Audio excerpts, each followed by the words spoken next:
শেরপুর জেলার শ্রীবরদীতে অবৈধভাবে পরিচালিত ৩টি ইটভাটায় ভ্রাম্যমাণ আদালতের অভিযান চালিয়ে চিমনি ঘুরিয়ে দিয়েছে প্রশাসন।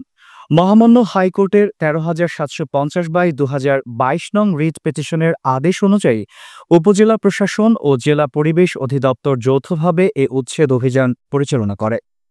১২ মার্চ বুধবার সকাল ৮টা থেকে সন্ধ্যা ৬টা পর্যন্ত অভিযান চালানো হয়। শ্রীবরদী উপজেলার পূর্ব ছিনিয়ায় মেসার্স আল আমিন জিগজ্যাগ অটোব্রিক্স ও ভেজারকান্দি এলাকায় মেসার্স ফাতেমা জিগজ্যাগ অটোব্রিক্স, বর্তমানে মেসার্স মা জিগজ্যাগ অটোব্রিক্স এবং পশ্চিম ছিনিয়ায় মেসার্স সততা জিগজ্যাগ অটোব্রিক্সে অভিযান চালিয়ে জিমনির ধ্বংসসহ কাঁচা ইট গড়িয়ে দিয়ে সকল কার্যক্রম বন্ধ করে দেওয়া হয়। অভিযান পরিচালনা করেন উপজেলা প্রশাসনের সহকারী কমিশনার ভূমি ও নির্বাহী ম্যাজিস্ট্রেট মোহাম্মদ নাহিদুল হক। এ সময় উপস্থিত ছিলেন জেলা পরিবেশ অধিদপ্তরের সহকারী পরিচালক মোহাম্মদ নূর কুতুবে আলম সিদ্দিক, পরিদর্শক সুশীল কুমার দাস ও অন্যান্য কর্মকর্তারা অভিযান পরিচালনায় সহায়তা করেন।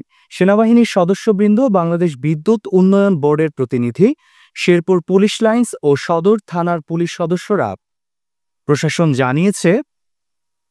জানিয়েছে পরিবেশ দূষণ রোধে অবৈধ ইটভাটার বিরুদ্ধে অভিযান অব্যাহত থাকবে এবং জনস্বার্থে এ ধরনের কার্যক্রম চলমান থাকবে।